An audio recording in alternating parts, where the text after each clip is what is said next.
여러분 안녕하세요. 더 라이처스타입니다. 자, 오늘은 히브리서 8장에 대해서 한번 얘기를 하는 시간을 갖도록 해보겠습니다. 저는 개인적으로 그 히브리서를 상당히 좋아하는데요. 그 중에서도 8장, 9장, 10장을 너무 좋아합니다. 그곳에는 영원한 구원의 복음이 있고 하나님의 사랑과 예수 그리스도의 고난과 승리가 오롯이 영광 가운데 빛을 발하고 있기 때문입니다. 우리에게 이런 하나님과 중보이신 예수 그리스도 그리고 성령께서 계신다는 것만으로도 우리는 말로 표현할 수 없는 행복을 소유한 자들입니다. 따라서 여기에서는 히브리서 8장부터 10장까지 한 절 한 절 이렇게 살펴보는데 오늘은 8장만 보도록 하겠습니다. 여기에 보면 정말 보물을 찾듯이 숨겨져 있는 그 비밀을 찾으러 영광의 문 안으로 들어가서 하나님의 깊으신 마음을 더듬고 우리를 향하신 그 끝없는 하나님의 사랑을 확인해 보는 그런 시간을 갖고자 합니다. 깊이는 좀 주관적이어서 얕을지 모르지만 말씀을 더듬어가는 과정에서 하나님의 깊은 마음 속으로 들어가서 우리를 향하신 애틋한 하나님의 그 한없는 사랑의 맛을 조금이라도 느껴보고 싶습니다. 히브리서 8장을 보면 이렇게 시작하죠. 1절에서 3절을 먼저 읽어보면 이제 하는 말의 중요한 것은 이러한 대제사장이 우리에게 있는 것이라. 그가 하늘에서 위엄의 보좌 우편에 앉으셨으니 성소와 참 장막에 부르는 자라. 이 장막은 주께서 베푸신 것이요 사람이 한 것이 아니니라. 대제사장마다 예물과 제사드림을 위하여 세운 자니 이러므로 저도 무슨 드릴 것이 있어야 할지니라. 자, 3절까지 읽었는데요. 이 8장의 시작은 무엇인가 좀 의미심장합니다. 지금부터 무언가 말을 시작하는데 아주 중요한 것이라는 말씀입니다. 그 전에 그 1장부터는 예수 그리스도가 누구신가를 한 장 한 장 설명을 하고 있는데 1장에서는 하나님의 아들이신 예수 그리스도를, 또 2장에서는 구원의 주 되시는 예수 그리스도를, 3장에서는 대제사장이신 예수 그리스도를, 그리고 4장에서는 더 큰 대제사장 되시는 예수 그리스도를, 그리고 5, 6, 7장에서는 멜기세덱이 반차를 줬는 대제사장이신 예수 그리스도를 쭉 소개하다가 8장에 와서 지금까지 소개했던 대제사장 되시는 예수 그리스도가 우리에게 있는 것이라고 시작하고 있습니다. 그분은 바로 하나님의 보좌 우편에 앉아 계시고 하나님께서 베풀어 놓으신 하늘 성소에 하늘의 참 성막에서 섬기는 자로 계신다는 말씀입니다. 대제사장은 예물과 제사를 드리기 위해서 임명된 자인데 예수 그리스도도 대제사장으로서 무엇인가 드릴 것이 있어야 한다고 그렇게 암시를 하고 있습니다. 그 다음에 8장 4절에서 5절을 읽어보면 예수께서 만일 땅에 계셨다면 제사장이 되지 아니하셨을 것이니 이는 율법을 조차 예물을 드리는 제사장이 있음이라. 저희가 섬기는 것은 하늘에 있는 것의 모형과 그림자라. 모세가 장막을 지으려 할 때에 지시하심을 얻음과 같으니 가라사대 삼가 모든 것을 산에서 내게 보이던 본을 조차 지으라 하셨느니라. 자, 8장 4절에서 5절까지인데요.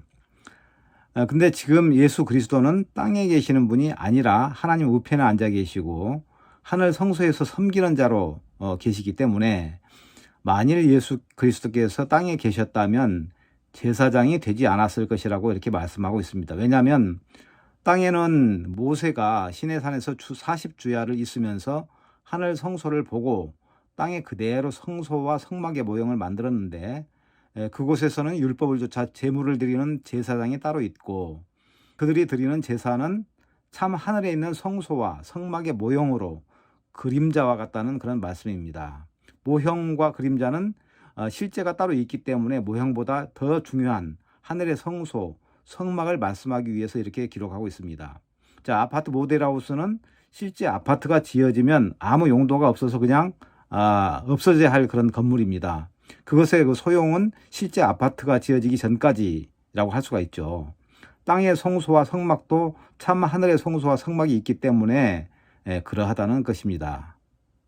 그리고 자, 8장 6절에서 8절을 보면 그러나 이제 그가 더 아름다운 직분을 얻으셨으니 이는 더 좋은 약속으로 세우신 더 좋은 언약의 중보시라. 저 첫 언약이 무흠하였다면, 흠이 없었다면 둘째 것을 요구할 일이 없었으리하니와 저희를 허물하여 일렀으되 주께서 가라사대 볼지어다 날이 이르리니 내가 이스라엘 집과 유다 집에 유다 집으로 새 언약을 세우리라.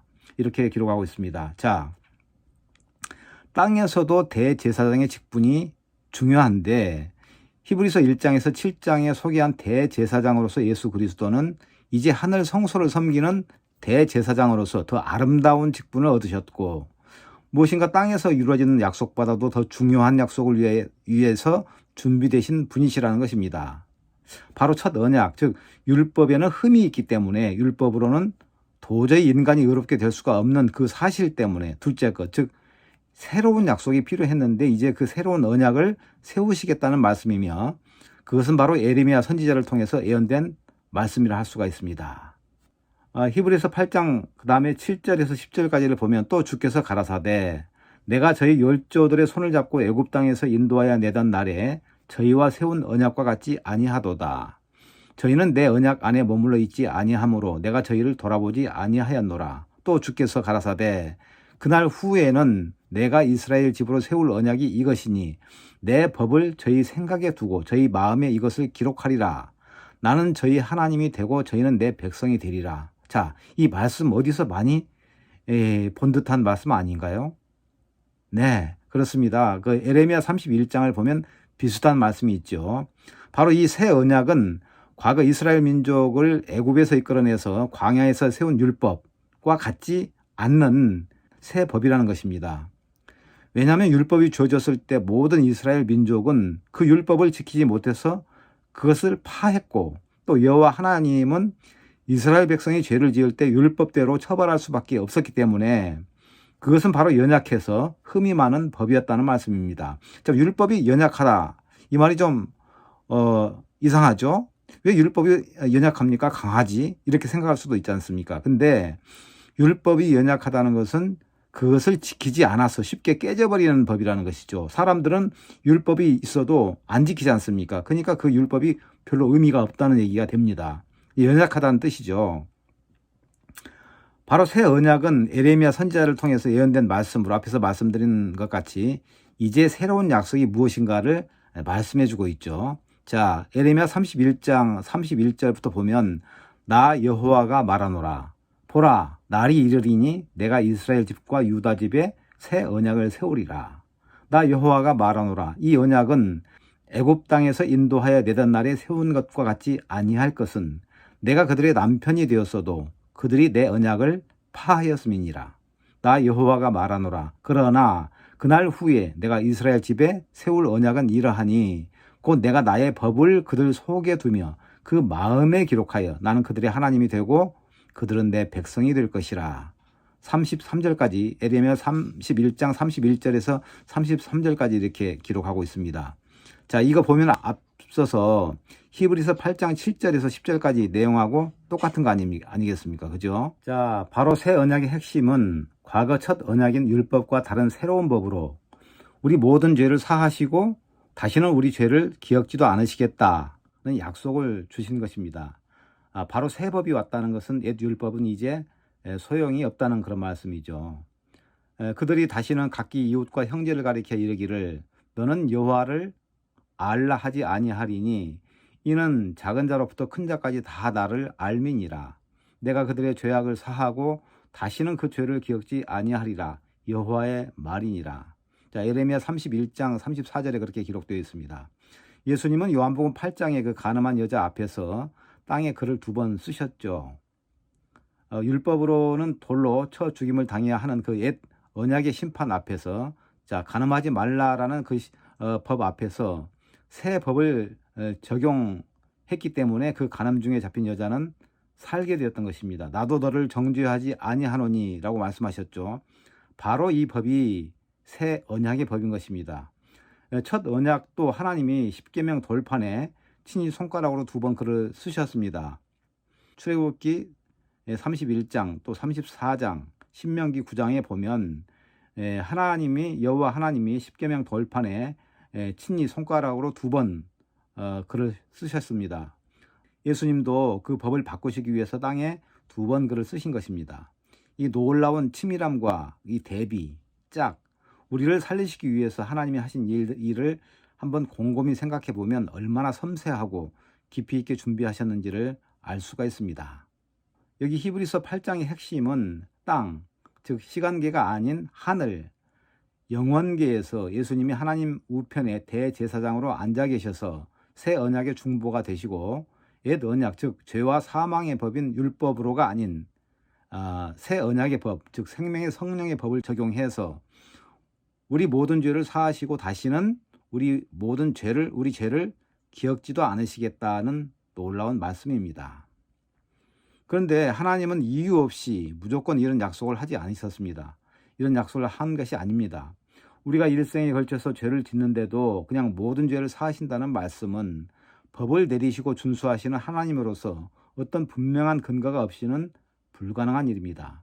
도로교통법을 어겼다면 그 법은 누구에게나 적용이 됩니다. 즉 운전자가 과실이 있으면 운전자가 법을 어긴 것이고, 법을 집행하는 경찰이 만일 서로 아는 사람이라고 봐줬다면 경찰이 법을 어긴 것이 됩니다. 따라서 법을 어겼다면 그에 상응하는 책임을 져야 합니다. 즉 죄값을 치러야 합니다. 그런데 모든 죄를 사하셨다는 것은 누군가 그 죄값을 치렀기에 그 말씀을 하신 것입니다. 바로 예수님이시죠. 그래서 9장에서는 그 근거가 무엇인지, 땅의 성막에서 이루어지는 속죄 제사와 예수 그리스도께서 하늘 성소에서 속죄를 위해 어떤 역할을 하셨는지를 자세히 묘사하고 있습니다.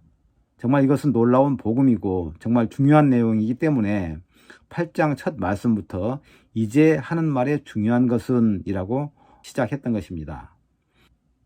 자, 오늘은 히브리서 8장을 알아봤는데요. 정말 히브리서 8장을 보면 1장에서 7장까지는 예수 그리스도에 대해서 쭉 말씀을 하시다가 지금부터 이제 아주 중요한 내용이 나온다, 이렇게 이제 언급을 하시면서 예수님의 그 놀라우신 땅에서가 아닌 하늘에서 어떻게 예수 그리스도의 피로 우리가 구속함을 입었는지를 분명하게 말씀을 해주고 계시는데, 이제 9장, 10장을 들어가면 더 자세하게 이야기가 전개가 됩니다. 오늘은 8장 여기까지 말씀을 드리도록 하겠습니다.